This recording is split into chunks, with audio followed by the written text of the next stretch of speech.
magnificent react to this. Oh, brilliant. Magnificent, in fact, that's all the way. What a way to win this game. India prevail. Not for nothing have they taken up for that mid-have dropped that catch. दोस्तों, आज कहानी भारत और श्रीलंका के बीच खेले गए उस मुकाबले की जब भारतीय श्रीलंका से मिले 172 रनों के लक्ष्य का पीछा करने के दौरान सिर्फ 100 रनों के अंदर 7 भारतीय खिलाड़ी आउट होकर पवेलियन जा चुके थे और भारतीय टीम को 28 गेंद में 65 रनों की जरूरत थी, जिसके बाद लंकाई खिलाड़ी इस मुकाबले में रावण की तरह अहंकार में चूर होकर जीत से पहले अपनी जीत का जश्न मनाकर भारतीय क्रिकेट फैंस और भारतीय खिलाड़ियों का अपमान कर रहे थे। और सिर्फ 100 रनों के अंदर 7 भारतीय खिलाड़ियों को आउट हो जाने के बाद पूरी दुनिया ने यह मान लिया था कि भारतीय टीम अब यहां से यह मुकाबला किसी भी कीमत पर नहीं जीत सकती। तब भारतीय टीम की तरफ से 8 नंबर पर और 9 नंबर पर बल्लेबाजी करने आए 2 सगे बब्बर शेर भाइयों ने बिल्कुल वैसे ही लंकाई खिलाड़ियों के अहंकार को चकनाचूर किया जैसे भगवान राम और उनके भाई लक्ष्मण ने घमंड में डूबे रावण का घमंड चूर किया था। और इन दोनों सगे भाइयों की जोड़ी ने 99% नहीं बल्कि 100% हार चुकी भारतीय टीम को इस मुकाबले में अपनी अद्भुत अविश्वसनीय प्रदर्शन के दम पर जीत दिलाकर जीत से पहले जीत का जश्न मना रहे श्रीलंकाई खिलाड़ियों के इस मुकाबले को जीतने के अरमानों की लंका में आग लगाकर श्रीलंका के खिलाड़ियों को रोने पर मजबूर कर दिया। तो आखिरकार कौन है वो राम लक्ष्मण की जोड़ी वाले 2 सगे भाई जिन्होंने 100 रनों पर 7 विकेट गिर जाने के बाद जब भारतीय टीम को जीत के लिए 28 गेंदों पर 65 रनों की जरूरत थी, जिसके बाद भारतीय क्रिकेट फैंस ने वो मुकाबला देखना ही बंद कर दिया था भारतीय टीम की हार मानकर। तब उस मुश्किल सिचुएशन से भारतीय टीम को निकालकर भारतीय टीम को जीत दिलाकर इतिहास रच दिया था। ये तो आपको बताएंगे ही, साथ ही भारत और श्रीलंका के बीच खेले गए इस सांस रोक देने वाले थ्रिलर मुकाबले की सस्पेंस भरी हाईलाइट भी आपको दिखाएंगे। मगर उससे पहले अगर आप भी सच्चे हिंदुस्तानी हैं तो एक बार कमेंट बॉक्स में जय हिंद लिखना मत भूलिएगा। तो चलिए शुरू से शुरुआत करते हैं। साथियों, वो साल था 2009 का जब श्रीलंका की टीम में तिलक रत्ने दिलशान, कुमार संगकारा, महिला जयवर्धने, सनत जयसूर्या, मुरलीधर, अजंता मेंडिस और लसित मलिंगा जैसे क्रिकेट की दुनिया के महान महारथी खिलाड़ी हुआ करते थे, जिन्होंने क्रिकेट की दुनिया में अपने नाम का डंका बजा रखा था। और क्रिकेट की दुनिया के ऐसे सितारों से सजी श्रीलंका और भारत की टीम के बीच 3 T20 मैचों की सीरीज का आखिरी और निर्णायक मुकाबला 10 फरवरी 2009 को कोलंबो में खेला जाना तय हुआ और जहां पर श्रीलंका के कप्तान तिलक रत्ने दिलशान ने टॉस जीतकर पहले बल्लेबाजी करने का फैसला किया। और श्रीलंका के कप्तान के इस फैसले के बाद श्रीलंका की तरफ से मैदान पर बल्लेबाजी करने आते हैं श्रीलंका के कप्तान तिलक रत्ने दिलशान और खतरनाक विस्फोटक बल्लेबाज सनत जयसूर्या। तो वहीं भारतीय टीम की तरफ से गेंदबाजी में पारी का आगाज करते हैं जहीर खान और जहीर खान ने अपने इस ओवर में जबरदस्त गेंदबाजी करते हुए अपनी शुरुआत की 5 गेंद पर श्रीलंका के कप्तान को सिर्फ 2 ही रन बनाने का मौका दिया। ऐसी हालत में जब जहीर खान ने अपने ओवर की आखिरी गेंद डाली तब श्रीलंका के कप्तान तिलक रत्ने दिलशान उस गेंद को बाउंड्री लाइन के बाहर 6 रनों के लिए भेजना चाहता था, लेकिन गेंद उसके बैट का बाहरी किनारा लेते हुए शॉर्ट मैदान पर खड़े इरफान पठान के हाथों में चली गई। लेकिन इरफान पठान ने श्रीलंका के खतरनाक बल्लेबाज तिलक रत्ने दिलशान का कैच ड्रॉप कर दिया। और कैच ड्रॉप होने के बाद तो फिर क्या ही कहना, श्रीलंकाई कप्तान तिलक रत्ने दिलशान ने सनत जयसूर्या के साथ मिलकर भारतीय टीम के गेंदबाजों को मार मार के भारतीय गेंदबाजों की लाइन और लेंथ को बेकार कर दिया। इस दौरान इन दोनों श्रीलंकाई बल्लेबाजों ने सिर्फ 5 ही ओवर में 59 रनों की साझेदारी करके श्रीलंका को मजबूत शुरुआत दिलाई। हालांकि जब सनत जयसूर्या 16 गेंद पर तूफानी 33 रनों की बल्लेबाजी कर रहे थे तब इरफान पठान ने सनत जयसूर्या को ईशांत शर्मा के हाथों कैच आउट करवाकर भारतीय टीम को पहली सफलता दिलाई। सनत जयसूर्या के बाद श्रीलंका के स्कोर को आगे बढ़ाने की जिम्मेदारी लेते हुए तिलक रत्ने दिलशान ने 61 रनों की पारी खेलकर निर्धारित 20 ओवर की समाप्ति तक श्रीलंकाई टीम के स्कोर को 171 रनों तक पहुंचाकर भारतीय टीम को श्रीलंका ने इस मुकाबले में 172 रनों का लक्ष्य दिया। और साथियों, आपको बता दें कि वो श्रीलंका की टीम जो सिर्फ इस मुकाबले में 5 ही ओवर में 60 रन बना चुकी थी, जिसे देखकर ऐसा लग रहा था कि श्रीलंका इस मुकाबले में भारतीय टीम को तकरीबन 220 या फिर 230 रनों का लक्ष्य देगी। उस श्रीलंका को 170 रनों तक रोकने में अपनी सबसे अहम भूमिका निभाई यूसुफ पठान ने। जी हां साथियों, सही सुना आपने, यूसुफ पठान ने अपने 4 ओवर की गेंदबाजी में सिर्फ 20 रन देकर बैक टू बैक 2 श्रीलंकाई खिलाड़ियों को आउट करके पवेलियन का रास्ता दिखाकर श्रीलंका को 172 रनों में रोकने में अपनी सबसे अहम भूमिका निभाई। ऐसी हालत में श्रीलंका से मिले 172 रनों के लक्ष्य के जवाबी कार्रवाई में भारतीय टीम की तरफ से मैदान पर बल्लेबाजी करने आते हैं वीरेंद्र सहवाग के साथ गौतम गंभीर। तो वहीं श्रीलंका की तरफ से गेंदबाजी में पारी का आगाज करता है श्रीलंका का खतरनाक गेंदबाज लसित मलिंगा। और मलिंगा के इस ओवर में गौतम गंभीर ने कुछ इस तरीके से आतिशी बल्लेबाजी करते हुए भारतीय पारी का श्री गणेश किया। Well, you got to feel for the ball and nothing wrong with this delivery. Malinga's first delivery in nearly 2 years. क्या साथियों, गौतम गंभीर ने मलिंगा के इस ओवर की कुल 5 गेंदों पर 3 चौके सहित कुल 14 रन लेकर भारतीय टीम को विस्फोटक शुरुआत दिलाकर भारतीय क्रिकेट फैंस को झूमने पर मजबूर कर दिया। जी हां साथियों, जिस तरीके से सिर्फ 5 ही गेंद पर गौतम गंभीर ने 3 चौकों की मदद से 14 रन ठोककर भारतीय टीम को जबरदस्त शुरुआत दिलाई, शायद ही इससे बेहतर शुरुआत और कुछ हो सकती थी, जिसे देखकर भारतीय क्रिकेट फैंस खुशी के मारे पागल हो रहे थे। लेकिन खबरदार, जो भारतीय क्रिकेट फैंस खुशी से झूम रहे थे, उन्हें क्या पता था कि अगली 2 गेंदों पर श्रीलंकाई गेंदबाज भारतीय टीम का इतिहास और भूगोल दोनों बदलकर उन्हें रोने पर मजबूर कर देंगे। और क्या हुआ अगली 2 गेंदों पर, उसे आप पहले इस वीडियो के जरिए देखिए।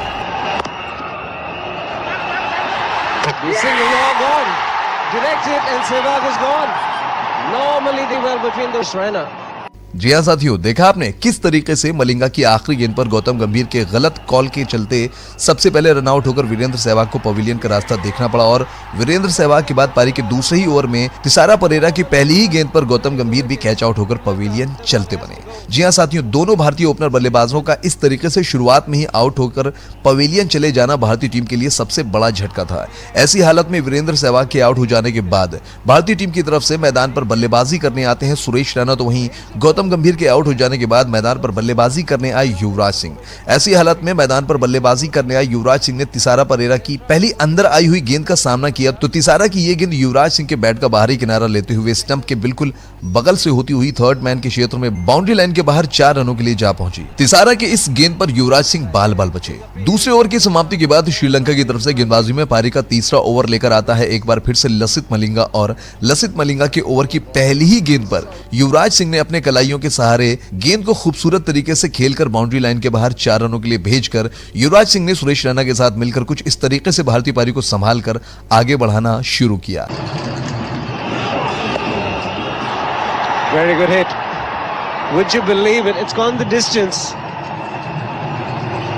The timing of his best, off his hip, over fine leg. It's not a big boundary, so that very, very easily.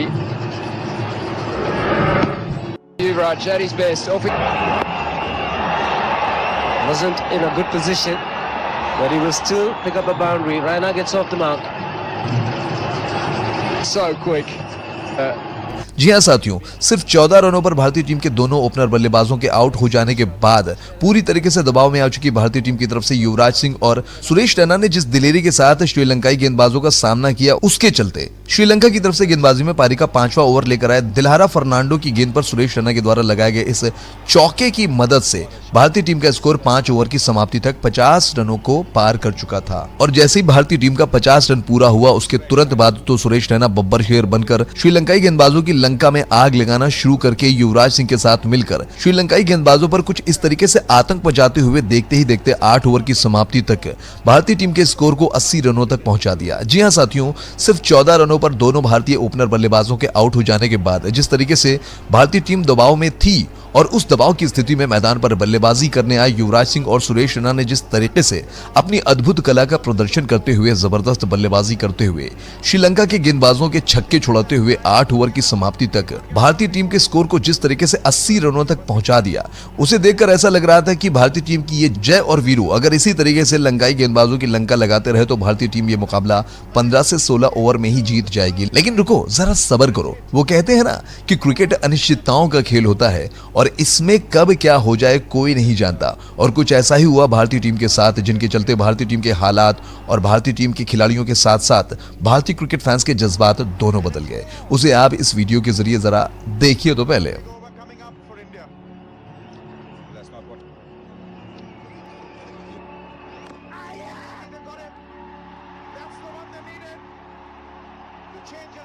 Got a terrific Dhoni. Guided through the slip. That is huge. That's how you respond to opportunity given.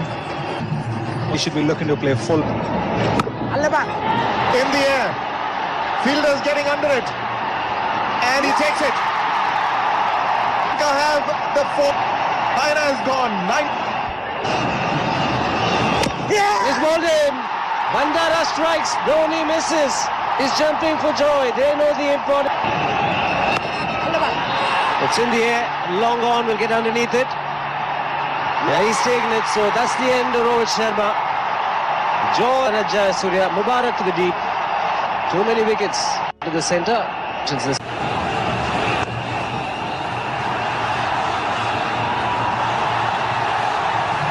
Saved a certain boundary. Veeraratne in the deep was struck really hard by Jadeja.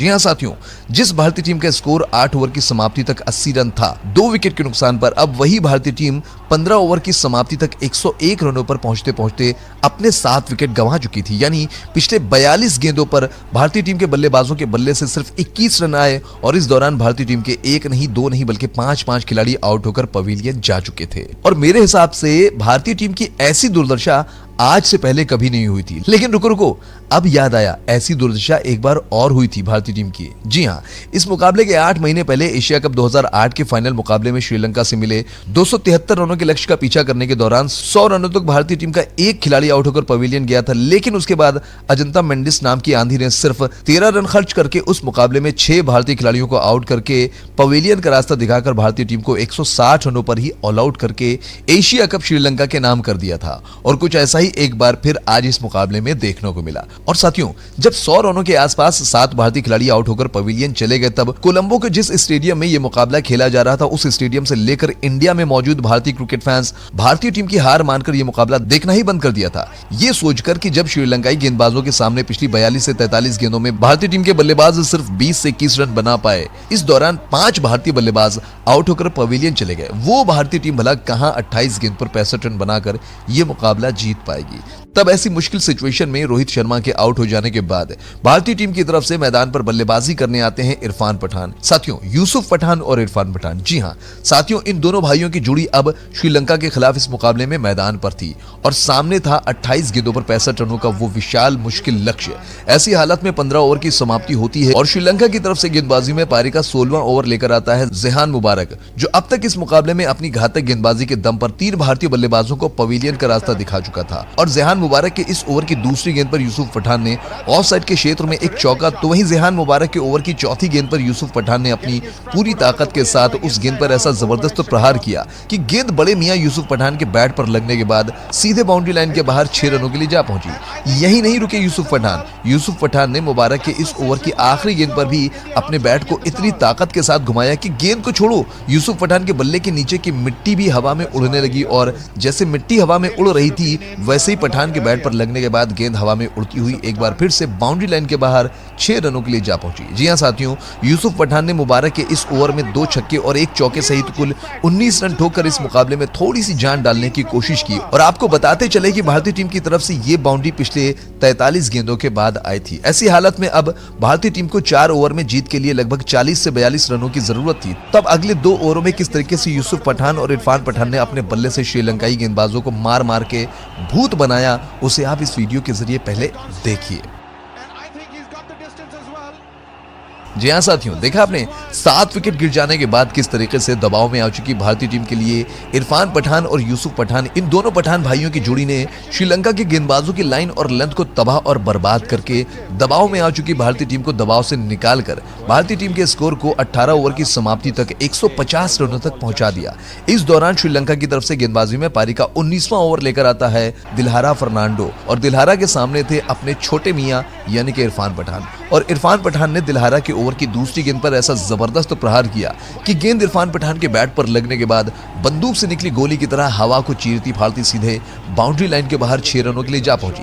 और इस छक्के के बाद इरफान पठान ने Dilhara Fernando की चौथी गेंद पर एक बार फिर अपने बैट को हवा में लहराते हुए उस गेंद पर एक बार फिर ऑन साइड के क्षेत्र में किया जबरदस्त प्रहार। गेंद इस बार इरफान पठान के बैट पर लगने के बाद ऑन साइड के ऊपर से बाउंड्री लाइन के बाहर 6 रनों के लिए जा पहुंची। और इरफान पठान के बल्ले से निकले इस छक्के को देखकर श्रीलंकाई खिलाड़ी अपना माथा पीट रहे थे। जी हां साथियों, इरफान पठान और यूसुफ पठान, इन दोनों भाइयों की जोड़ी ने आज इस मुकाबले में लंका के खिलाफ मुश्किल में दिख रही भारतीय टीम के लिए कुछ ऐसे ही श्रीलंकाई गेंदबाजों की खतरनाक गेंदबाज का संहार कर रहे थे जैसे राम और लक्ष्मण। इन दोनों भाइयों की जोड़ी ने लंका में घुसकर रावण की सेना का संहार किया था।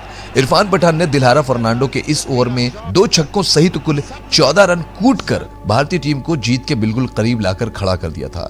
ऐसी हालत में अब भारतीय टीम को आखिरी ओवर में जीत के लिए 8 रनों की जरूरत थी और 8 रनों को बचाने की जिम्मेदारी लेकर आता है श्रीलंका की तरफ से यॉर्कर किंग के नाम से मशहूर मलिंगा।